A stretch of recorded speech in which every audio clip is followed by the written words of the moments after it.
Hello, আসসালামু আলাইকুম viewer, সবাই কেমন আছেন?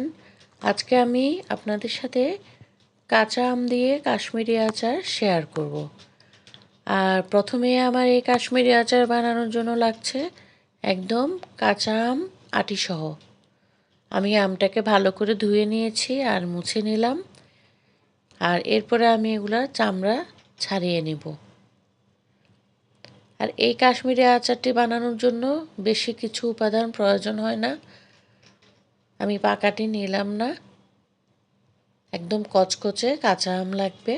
ভালো করে আমি এটিকে চামড়া ছাড়িয়ে নেব।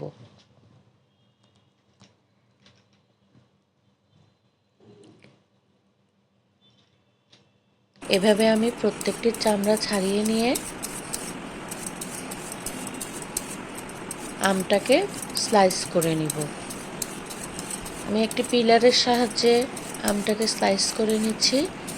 চাইলে এটি আপনারা এটা দেখো বটি দিয়েও কাটতে পারেন। লম্বাতে একটা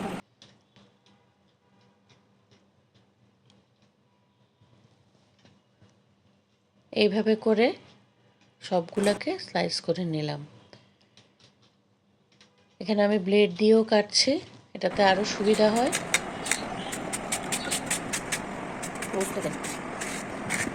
আর খুবই সহজ এই পদ্ধতি, আপনারা বাসায় চেষ্টা করে দেখবেন। আর আমার এই কাশ্মীরি আচারের রেসিপিটি যদি আপনাদের ভালো লেগে থাকে অবশ্যই লাইক, শেয়ার, কমেন্ট এবং সাবস্ক্রাইব করে দেবেন। আর আমি আমটাকে ভালো করে ধুয়ে নিচ্ছি।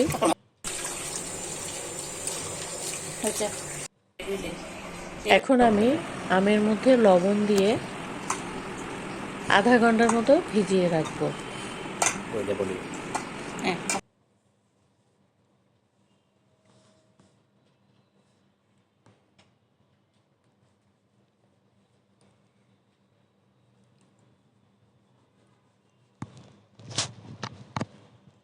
ঢাকনা দিয়ে রাখবো। এরপর আমি একটি পাতলা পরিষ্কার কাপড়ের মধ্যে আমটাকে নিয়ে একদম ভালো করে পানিটা ঝরিয়ে নিব। পানিটা এমনভাবে ঝরাতে হবে যেন সমস্ত পানি আমের গায়ে আর না লেগে থাকে, একদম শুকনা যেন হয়ে যায়। আর এই কাশ্মীরি আচার 2-3 রকমভাবে বানানো যায়, তো আমি এটা স্লাইস করার যে পদ্ধতিটা সেটা আমি দেখাচ্ছি।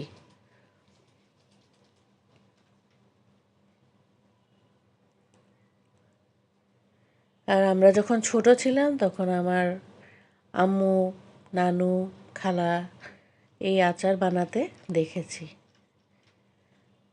সেটাই চেষ্টা করছি দেখানোর জন্য। তো এখানে আমার পানিটা পুরো ছাড়া হয়ে গেছে। এবার আমার আচার বানানো পালা শুরু। তো প্রথমে আমার এখানে আচার বানাতে লাগছে আদা কুচি, শুকনা মরিচটা কিছুটা ফালি করে নিয়েছি, মৌরি, মিষ্টি জিরা, তেজপাতা, এলাচি, দারচিনি, লবণ আর চিনি। এখানে আমি 2-3 কাপের মতো পানি নিয়েছি, সেখানে আমি দিয়ে দিয়েছি 2 কাপের মতো চিনি আর গোটা মশলাগুলো আমি দিয়ে দিলাম। এরপর আমি আদাটা দিয়ে দিলাম। সামান্য কিছুক্ষণ ফুটার পরে আমি আমটা ছেড়ে দেব। আর এই আমটাকে আমি কয়েক ঘন্টা রোদে শুকিয়ে নিয়েছিলাম।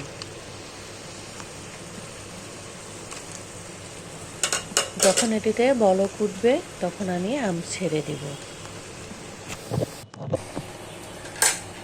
আর আমটা যখন 2-1 মিনিট ফুটে উঠবে তখন চুলার আঁচটাকে কিছুটা মাঝারি আঁচে রেখে দেব।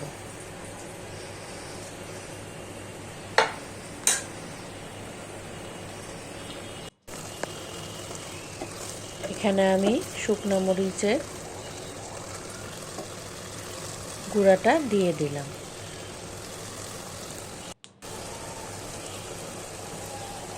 আর কিছুটা সুন্দরের জন্য আমি এখানে হালকা ফুড কালার ব্যবহার করলাম। আপনারা চাইলে এটিতে গুড় দিয়েও করতে পারেন।